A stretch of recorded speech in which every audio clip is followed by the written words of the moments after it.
Bak mapu ining thau ipu thangal jubaraz koireng senapati amadi atai lebak ke angam athau punamak nanai dasu sardar na punem jariye salam ningthauna lebak ke aruba tanpham da khanadaba yadaba wafam amagi damak lakpina ba haijakibani lengbirak pa nungai jare dasuna mukhumi kari karamba aruba lebagi damak nanai bu kobi bage latnaba leitana takpi udoi ningthauna hairibasina Yambong Surchandra Brindaban the Lenkraga, Kasar the Palli, Hibasiki Matanga, Akupa Wapam Kari Levage, Kangninduna, the Suna Hire, Nanaina Sum Paulo Zabada, Hanagining to Surchandra, Kasar Yobada, Wakal Honkre Hiba Pau Tari, Manao Bunga Paka Sanana, Yam Nakana Ningai Taure, Mahaki Tawin Sindagi, British Lengak the Wakatli, Wakat Aduda, Maharaj Surchandrabu, Konung Deki Tantok Pire, Ningto Kubam Amukhanjan Bada, Mateng Pangbina Hijari. Asumna magi aron atumgi pausi dasu sadana adumpi ada mamai thangda British na hairi ibisisu masi informer ni ma halu haidana hairi kadori bani asumna hum suba matang sida akoge Mrs Grimwood na Mr Quinton na si Mars ki tang kunithoida 1891 gi Mars kunithoida Mr Quinton Assam gi Chief Commissioner se Bharat Sarkar na matamda British Sarkar na Mahakpu manipur da chatlaga sifai samari ga loina na chatlaga Tikendrajit se phagadabani maramdi Surchandrana iningthau Surchandrana British Sarkar da wakatpa matamda British na khalliba si moigi pawi phaunarab matungda aroibada warep taribasi karigumba matamda aikoi iningthau Kulchandrabu ningthau khubamdagi lokthokpa haibasidi chumoi maramdi iningthau Surchandrana Ningthau oiba asi yamna lugani maramdi pakasanabu haibadi wangang kamjau huliba manau pomina manau sibu mana laksan bangamde loinana amaromda Tikendrajit haibasi yamna kanba haidi Surchandra ka panabada ngamoidoba ama oi aduna British Sarkar na yam haisingna adu redi kamai tawsigena khanarkanda anyhow tawdana Tikendrajit je phagadabani masi mapanda tanthokadabani adu regadi British lengakna Manipur se lausan bangamgani makogi makada thambangamgani haibasini semaina sigi warep sigi matung ina Mr Quinton si 1891 gi March ki tang konithoida ayukta Manipur da yaurakadabani masigi yauraktingai gi sem sabagi sinni Mr Grimwood ka magi nupiga masida so akogi Mr Quinton na laga nongdang da dinner si challenge sinanaba hotnabasida mathang beef akogi sansa Pamgani haina khanai sansa dodi matamda da gauriagi yam kanba Manipur dasu adugumba tawbnina madu phangde othoi adodi kari tawni yaw tawgodra hameng tawgodra haibani singba loktak ta kummaga sa koi gi uche kapa kopa adodi nungaire khole haibani singba se mayam khanar pasteda aroibada Mrs Grimwood na suggestion tawri basi othokpa yaba lambi si Mr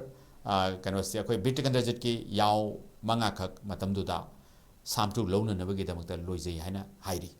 Masi akoge Mrs Grimwood ki my 3 years in Manipur haiba larik sideda yamek sina yawi masigi yaw manga sigi manungda yaw mari amadi haukiba numi kharenegi mamangda konungda leiba musalman famnaiba sing Mohammedan officers sing haibani amadi ate service da leiba sing bu chakobada dinner ma jobras koireng na kobada moina ningthau oirakpagi nungaiba phongdokpa moi party na palakpagi haitaye maduda akoy Mohammedan officers singbu dinner ma offer to bada mari amadi chakhre amale hori ga han amado adoidi yo osimasi Mr Quinton gi nongdang gi chalen oidana ba hain thamani asi masi ayukta ayunganta da moina Mr Quinton europagi sem saba mayama carpet thadana khotan toba ade bazai benkon khongna ba khotna ba mayam ready level state da yaw si khangudana si masi su akoy gi mete gi sanabida akoy gi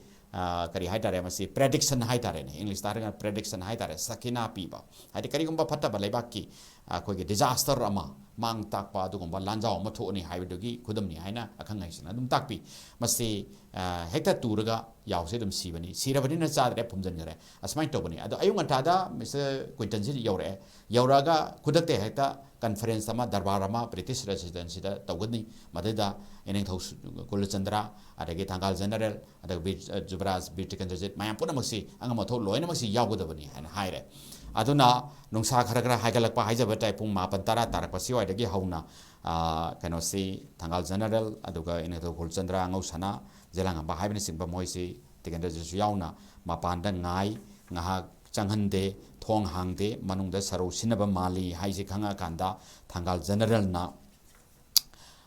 madi chahi yamaba ahal oibanina magi pairake loksingdagi haijagadra Dasu Sardar si kawhalli Dasu Sardar kauraga mabu changhalaga manungda kari lalong chatharibage haibasi yanghalli Dasu Sardar di hanasu akogi konungdasu photocopy loinana British residency dasu changaga photography ki thabak si tawbanina mana changadi kaisu khalloyana khalaga ma si thajali ma changhalaga thajalaga yanghalluraga akogi Mr. Sorry akogi Dasu Sardar se amu tholaga pausi tami sumai tawdana manungda akogi Jubraj Koireng phaga dobo mali sipai mayama ridi dal leire thong asi amakhatang hangi changpham dam hangi manungda changaga leithopam leite khote haibana chingba mayama pausi tamma matungda konthangda akogi kanosina thangal general na Tikendrajit si masa sungamdabani nongnini ge mamangdagi aduna masa ngamdrabani na hangaro adu darbar sa khoi thopa tohorge harga akogi Jubraj Tikendrajit si kanosidagi akoi darbar sidagi na thohangi bani Jubraj Tikendrajit yaudragadi akoi darbar si toba yaroi haidana tobudagi di yaithoe mathangi numitasu adamain tawdana Dasu Sardar sina kupna senadana khotnadana tawrerga masi mathangi Mars ke kulumda dasu phaba ngamdre Mars ke tang kunmari aroiban numit haijagadra kunmari sigi ayuk angan badadi kedogeda masi kunmari gi si nongalamdai gi matam si ay haipatang haijara bada description si ayung antagi akogi fajar namaz sonbagi timing ni oju toraga kholaga leiringai sida nomai kapna bagi makhon bomb top mayama kapsanba masi lieutenant Brackenbury na losingba captain mana captain orga troop ama thajalaga Tikendrajit ki residency leiriba magi laifam sidaida landa bani yamna achouba akogi mission namakak haitare operation namakak chathabani masida British ki angamba sipai sing adagi kari moigi leijabi thakta honadana kholai thadadana tawbasida aduda su phaba singamdre leiramdre adui mahuta Metai lan misinga lansi sonaba matamda Brackenbury si sire lan pamsida sibagi mondo komada sumain tawlere adagi di Lieutenant Brackenbury si siraba matungda di British singsina khalle kari maram gino ngarang na handagi numit nini umni changna moina Tikendrajit fana naba plan tawraga heta nan thokpa hamba numisu bhaudaba ani subasu ngamdaba ahum subagi moi khangandana Mina tumna himna khiba nungaina tumkhun tan ki matamda landaba asi phawadasu phaba ngamdaba se kari maram gino haidana nainaba sidaida akogi khudakta informer ama leire revolutionary gi mongda pau pithok pisen toba amuk leire anamasi kanano haibada Dasu Sardar asini mana akogi British ki michang dasu leigum toba konungi ningi maitai ning thoksingi michang dasu leigum toba aduna khanghandana mana yam hai singna informer oire aduna maram oiraga akogi Tikendrajit phaba ngamdabani adorigadi mana loinamak si British mighty bal lanpham sida tasena harigadi British ki captaincy sirabanina lanpham asida mai pakli besi maitai no oirabani British si mighty rabani aduna Malem punamapu joy toge haidana khalliba joy toriba adugba British asina mighty ba phangosida moina saw khradana khudakta Dasu Sardar si hatkadabani hatpagi mawong sisu nomina kapaga kholaga khudakta hapa nataba yamna otlaga nairaga awang bathaki high degree akoge torture toraga hatkadabani makhong kakkadabani makhut kakkadabani masa se matup ka aga lamjau sorokta langthoga mayamda khanghangadabani Tikendrajit losandana thamba yaroi mabu concrete pa yaroi akhode pigedabani haibagi message adugumba sandokpo oina utkadabani moina ngammi haibisi utkadabani haidana order se khudakta thokpadagidi army ki troop ama British ki army ki troop ama minu thong si lan thoaga Dasu Sardar gi yumda lai yumda changai matam sida Dasu Sardar se akhoi photo magi nupi thambal bibi sina mang nungaite adanga sidi chathokra nu haidana khamba matamni asida moigi machaningon aniga moije family gi photo ama kap singa sidi nahan gidi moi baba na photo copy basi akhoi imumunu gi kaptre mapan gi mi gi sum kapi konungi khara kapi British ki mem sahib ko khara kap leire imung gi sukan sidi khara kap si ana magi mind si divert tona na bahona na leiringai talak sidaida akhoi gi lanmi gi troop sina changsalaga Dasu Sardar je fare ado ma si samaina karigino haina moi marakta ꯀꯁꯥꯔꯣꯝꯗꯒꯤ ꯑꯩꯈꯣꯏꯒꯤ ꯕ꯭ꯔꯤꯇꯤꯁꯀꯤ ꯂꯥꯟꯃꯤ ꯃꯔꯛꯇ ꯌꯥꯎꯔꯛꯄ ꯃꯩꯇꯩꯂꯣꯟ ꯉꯥꯡꯕ ꯑꯗꯨꯝ ꯌꯥꯎꯏ ꯃꯣꯏꯅ ꯍꯥꯏꯕꯗ ꯄꯥꯎꯁꯦ ꯁꯨꯃꯥꯏꯅ ꯇꯧꯗꯅ ꯅꯍꯥꯛꯁꯦ ꯁꯨꯠ ꯑꯦꯠ ꯁꯥꯏꯠꯅꯤ ꯑꯗꯨꯒ ꯈꯨꯗꯛꯇ ꯍꯥꯠꯂꯣ ꯍꯥꯏꯕꯅꯤ ꯑꯣꯠꯂꯒ ꯅꯩꯔꯒ ꯍꯥꯠꯂꯣ ꯍꯥꯏꯕꯅꯤ ꯍꯥꯏꯕꯅꯆꯤꯡꯕꯁꯤ ꯈꯪꯉꯦ ꯈꯪ ꯃꯇꯨꯡꯗ ꯊꯝꯕꯥꯜ ꯕꯤꯕꯤꯅ ꯃꯣꯏꯗ ꯀꯟꯕꯤꯅꯕ ꯍꯥꯏꯖꯩ ꯑꯗꯣ ꯌꯥꯗꯦ ꯌꯥꯗꯅ ꯇꯧꯕꯗꯒꯤꯗꯤ ꯀꯩꯅꯣ ꯇꯧꯕꯅꯤ ꯑꯍꯥꯟꯕꯗ ꯗꯁꯨ ꯁꯔꯗꯥꯔ ꯑꯁꯤ ꯃꯈꯣꯡꯁꯤ ꯅꯥꯝꯃ ꯀꯛꯅꯅꯕ ꯍꯣꯠꯅꯔꯛꯄꯁꯤꯗ ꯊꯥꯡ ꯍꯥꯏꯒꯠꯂꯛꯄꯁꯤꯗ ꯃꯈꯣꯡ ꯀꯛ ꯑꯣꯟ ꯇꯧꯕꯁꯤꯗ ꯃꯥꯒꯤ ꯃꯆꯥꯅꯤꯉꯣꯜ ꯑꯅꯤꯁꯤꯒꯤ ꯃꯅꯨꯡꯗ ꯃꯆꯥꯅꯤꯉꯣꯜ ꯑꯍꯥꯟꯕ ꯁꯅꯥꯍꯟꯕꯤ ꯑꯁꯤꯗꯤ ꯅꯨꯄꯤ ꯑꯃ ꯑꯣꯏꯕꯒꯤ ꯌꯥꯝꯅ ꯄꯣꯂꯥꯏꯠ ꯑꯣꯏꯕ ꯍꯥꯏꯒꯗ꯭ꯔꯥ ꯑꯩꯈꯣꯏꯒꯤ ꯀꯔꯤ ꯍꯥꯏꯇꯥꯔꯦ ꯅꯨꯄꯤ ꯑꯃꯒꯤ ꯀꯦꯔꯦꯛꯇꯔ ꯑꯗꯨꯒ ꯃꯆꯥꯅꯤꯉꯣꯜ ꯑꯅꯤꯁꯨꯕ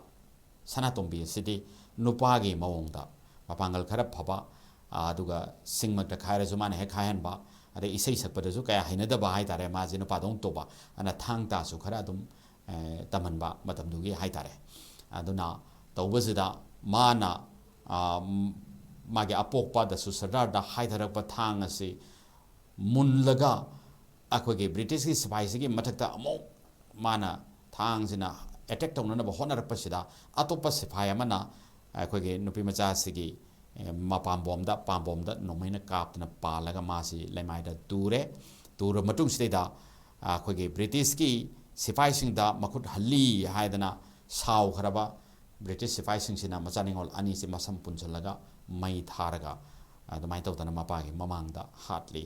ꯑꯗꯣ ꯃꯄꯥꯁꯤ ꯀꯔꯤꯝ ꯇꯧꯕ ꯉꯝꯗ꯭ꯔꯦ ꯃꯔꯝꯗꯤ ꯃꯈꯣꯡ ꯅꯥꯝꯃ ꯀꯛꯑꯦ ꯃꯣꯏ ꯃꯈꯨꯠꯇ ꯇꯥꯔꯕꯅꯤꯅ ꯑꯗꯨꯕꯨ ꯑꯩꯈꯣꯏꯒꯤ ꯉꯁꯥꯏꯒꯤ ꯂꯨꯍꯣꯡꯕꯒꯤ ꯏꯁꯩ ꯇꯝꯕꯤꯈꯤꯕꯒꯤ ꯀꯔꯤ ꯍꯥꯏꯇꯥꯔꯦ ꯏꯁꯩꯁꯤꯡ ꯇꯝꯒꯤ ꯈꯨꯅꯨ ꯃꯥꯏꯉꯧꯕꯒ ꯍꯥꯏꯕꯁꯤ ꯕꯦꯛꯒ꯭ꯔꯥꯎꯟꯗ ꯇꯥꯍꯜꯂꯒ ꯌꯥꯝꯅ ꯃꯄꯥꯁꯤ ꯅꯤꯡꯁꯤꯡꯉꯛꯄ ꯐ꯭ꯂꯥꯁꯕꯦꯛꯇ ꯇꯧꯔꯦ ꯍꯥꯏꯔꯒ ꯑꯗꯨꯃꯥꯏꯅ ꯑꯔꯣꯏꯕ ꯁꯤꯟꯁꯤꯗꯩꯗ ꯇꯧꯏ